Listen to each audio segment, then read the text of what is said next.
ကြီးရတဲ့သဘောရတယ်အဲဒါကြောင့်မလို့ကျွန်တော်စောစောပြောပြပဲဒီဘက်ကနက်ဖျားကြီးမလို့ပါအားလုံးပဲမင်္ဂလာပါ Trying Diary ကနေပြီးတော့ပြန်ပြီးကြိုဆိုပါရစေဒီနေ့မှာတော့ကျွန်တော်စီကိုတနည်းသားမှာအထည်ရောက်လာတဲ့ကျွန်တော်ရဲ့ logi ပေါ့နော်ကျွန်တော်တို့လှည့်သားချင်းနက်ဖျားကြီး logi ပြီးတော့ရုပ်စိုးနာမည်ကြီး logi တကယ်villain ဘွားကနေပြီးတော့မှကျွန်တော်အကြိုက်ဆုံး hero part of the story ဆိုတဲ့အဖြစ်ကိုပြောင်းလဲလာခဲ့တဲ့ကျွန်တော်ရဲ့ logi ရဲ့figure လေးကိုကျွန်တော် review လုပ်ပေးမှာပဲဖြစ်ပါတယ်ကျွန်တော် Mayfast ပါ Mayfast brand ရဲ့ official logo ဖြစ်ပါတယ်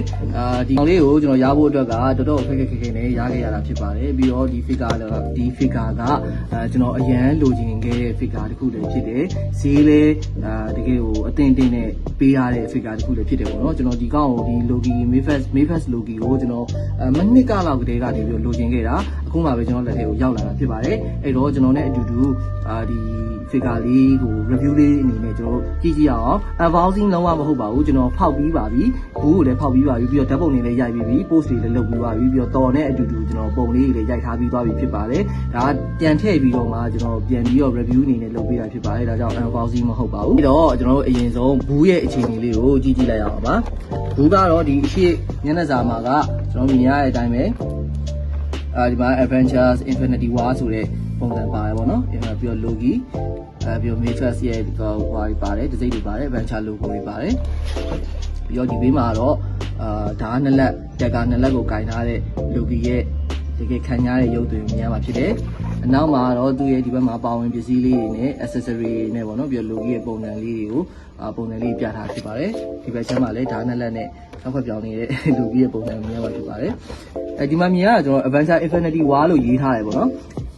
အဲ့တော့ဒါ Infinity War မှာ Thanos ရဲ့တက်တာကိုမခံရသေးခင်မှာ Loki ရဲ့ appearance နဲ့သူ့ရဲ့ suit ပုံစံပဲဖြစ်ပါတယ်ဒါပေမဲ့ပေါ့နော်ကျွန်တော်မနေ့ကမှစစ်စစ်ပေါက်ကျွန်တော် Ragnarok တော်ရဲ့ Ragnarok movie ကိုကျွန်တော်ပြန်ကြည့်ဖြစ်တယ်ပြန်ကြည့်ဖြစ်တဲ့အခါမှာကျွန်တော်ဗာမြင်ရလဲဆိုတော့ဒီ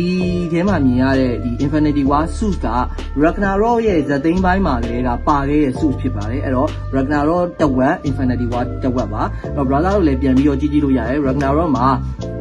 Asgard ပြည်သူတွေကိုဒီဟလာကနေပြီးတော့ဟိုတတ်ဖို့အတွက်ပေါ့နော်လိုက်နေတဲ့အချိန်မှာဒီ Loki ခေါင်းဆောင်လာတဲ့ spaceship ကြီးကနေပေါ်လာတယ်ပေါ်လာပြီးတော့တကယ်ကျေးသား fighter တွေနဲ့အတူတူလာပြီးတော့ပေါ့နော်အဲ့ဒီအချိန်မှာသူက Asgard ပြည်သူတွေကိုကယ်တင်ခြင်းပေါ်လာပါပြီဆိုပြီးတော့သူရဲ့ဒီ spaceship ကြီးကနေပြီးတော့ပေါ်လာတဲ့ appearance ကဒီ suit ပဲဖြစ်ပါတယ်ဒီဝတ်စုံပဲပေါ့နော်ပြီးတဲ့အခါမှာသူနောက်ဆုံး budget မှာပေါ့နော်တော်တို့နဲ့အတူတူပေါင်းပြီးတော့တိုက်ခိုက်တော့ကလည်းဒီ suit ပဲဖြစ်တယ်ပြီးတော့နောက်ညီကိုနှစ်ယောက်ပြန်ပြီးတော့ပေါင်းစည်းတဲ့အခါမှာလည်းဒီ suit ပဲဝတ်ထားဖြစ်တယ်အဲ့တော့ကျွန်တော်ဒီ suit က Infinity War ရောRagnarok တော်ရဲ့ Ragnarok movie ရောနှစ်ခုလုံးမှာဝတ်ခဲ့တဲ့version ဖြစ်ပါတယ်ဟုတ်ပြီဒါကတော့ကျွန်တော်ဒီဘူးလေးရဲ့ပုံစံကိုပြပြီးတော့မှ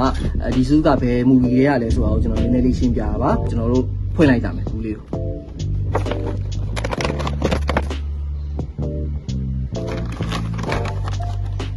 တန်းဒါသူ့ရဲ့ထဲမှာပါတဲ့parking style လေးပေါ့နော်လက်ကလေးတွေပါတယ်လက်ကတစ်စုံနှစ်စုံသုံးစုံလေးစုံပါတယ်ပြီးတော့ဒီလက်ပွားတစ်ခုပါတယ်လက်ပွားကတော့ Tesserus ကိုကင်ဖို့ပါဒါကတော့ Tesserus အတုံးလေးဖြစ်ပါတယ်Odin Treasure ခန်းမာတွေကနေပြီးသူ Tesserus ကိုခိုးလာတယ်ပေါ့နော်အဲ့ဒါကြောင့်လည်းThanos ကမှာ Infinity War ရဲ့အစမှာသူ့စီကနေ Tesserus ကိုယူသွားလို့ရတာပေါ့နော်ပြီးတော့ဒီမှာ Dagger နှစ်ချောင်းရယ်ပြီးတော့ဒီအပေါ်မှာနောက်ထပ် Dagger နှစ်ချောင်းရယ်ဆိုပြီးပါတယ်နောက်က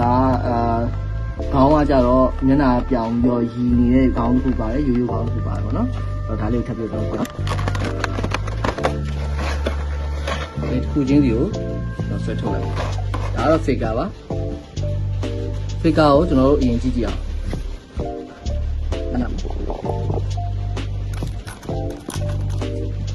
မျက်နှာကလေမင်းသားနဲ့တော်တော်တူတယ်နော်မူဗီရဲ့မင်းသားနဲ့တော်တော်တူတယ်တော်တော်မိုက်တယ်ပြီးတော့နောက်ကစပင်လေးဆိုလို့ရှိရင်လည်းဒီလိုအလိမ်လိမ်ကောက်ကလေးနဲ့ Loki style နဲ့အပေါ်လှန်ထီးထားတဲ့ပုံစံမျိုးကိုမြင်ရပါတယ်ပြီးတော့ suit ရဲ့ဒီ leather ပုံစံတွေကလည်းတော်တော်မိုက်တယ်ဒီကောင်းမှာ error လေးတစ်ခုရှိပါတယ်အဲ့ဒါကဘာလဲဆိုတော့ကျွန်တော်ဒီနိုင်ငံခြားက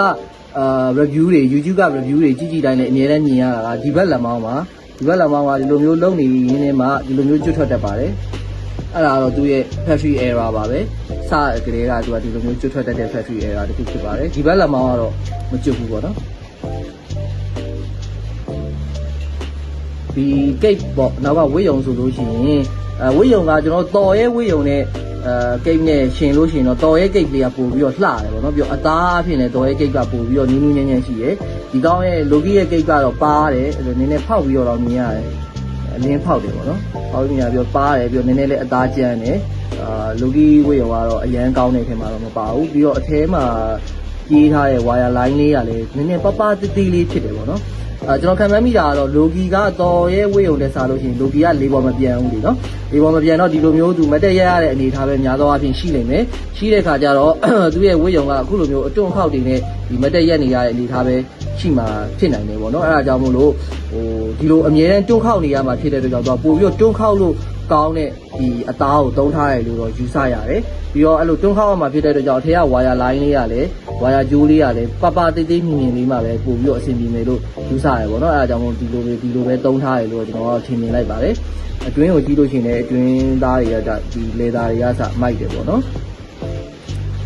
လေသာလို့ကျွန်တော်သုံးနေမယ်တကယ်လေသာအသားမဟုတ်ဘူးเนาะဒါကတော့ PVC ကောသားပဲဖြစ်တယ်ကျွန်တော်ကတကယ် logi ရဲ့စုကလေသာပုံစံမျိုးဖြစ်မယ်လို့ယူဆလို့လေသာလို့ပဲသုံးနေတာပါဒါတော့ figure ပါမိုက်ပါတယ်အဲ့ဒါတော့လက်လေးကြည့်ပြအောင်ဒါကလက်တစုံပေါ့နော်တစ်ခုခုကိုကင်ဖို့အတွက်လုပ်နေတဲ့ပုံစံမျိုးလက်တစုံ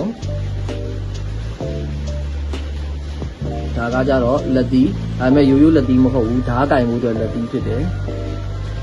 ဟော no ဒါကကြတော့လက်သီးပါဒါကရိုးရိုးလက်သီးပါလက်သီးစုပ်လေးနှစ်ခုပေါ့နော်ဒီ logi ရဲ့လက်ခုဒီ figure ထဲမှာတက်ထားတဲ့လက်သီးကတော့ရိုးရိုးလက်သီးမဟုတ်ပဲねဓာတ်ကင်ဖို့အတွက်လက်သီးဖြစ်ပါတယ်တော့သူ့မှာအပေါက်လေးတွေပါတယ်နော်ဒီလိုမျိုးအပေါက်လေးဟိုးလေးတွေပါပါတယ်ဒီထဲကိုကျွန်တော်တက်ကာလေးဓာတ်လေးတွေဓာတ်ရဲ့အယိုးထိုးသွင်းရမှာဖြစ်ပါတယ်ဒါကလေကျွန်တော်တို့ Mayfast တွေဝယ်တိုင်းမှာ Mayfast တွေမှာကြုံရတတ်တဲ့ပုံစံမျိုးပေါ့နော်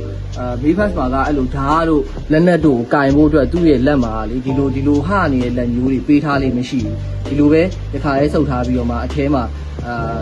ဒီတစ်ခုခုပေါ့နော်ထည့်ကင်မဲ့လက်နက်တစ်ခုခုကိုထည့်ပေးရတဲ့လက်မျိုးပဲပါတတ်တယ်ဥပမာအားဖြင့်ဒီမှာကျွန်တော်ပြမယ်ဒါ Black Panther ပေါ့နော် Black Panther ရဲ့လက်ဆိုလေသူ့ရဲ့ဒီ spear ကိုလှန်ကိုကင်ဖို့အတွက်လက်က logi ရဲ့လက်လိုပဲအပေါက်ပါတဲ့လက်သီးစုပ်ပဲဖြစ်တယ်အဲ့ဒီထဲကို spear ပြန်ထည့်ပေးထားရတာပါဒါပေမဲ့ဟိုတော်တုံးကတော့တော်ရဲ့ဒီ hammer ကြီးကတော်ရဲ့stone breaker ကြီးကကြတော့ပို့ပြီးတော့ကြီးတယ်ပေါ့နော်ကြီးတဲ့ခါကျတော့အဲ့လိုမျိုးထည့်လို့အဆင်မပြေတော့တဲ့အတွက်ကြောင့်တော်မှာတော့ဒီလိုမျိုးကင်လို့တဲ့ဒီလိုလက်လေးတော့လုပ်ပေးထားတာတော့တွေ့ရပါတယ်โอเคအဲ့တော့လက်နှစ်ခုပြီးတော့ဒါကတော့လက်ဝါးဖြန့်နေတဲ့လက်ကလေးပါနောက်ထပ်ပြီးတော့လုံးဝလက်ဝါးဖြန့်နေတဲ့လက်လေးပါဒါက Tesserus ပါ Tesserus ဖန်တုံးလေးပါ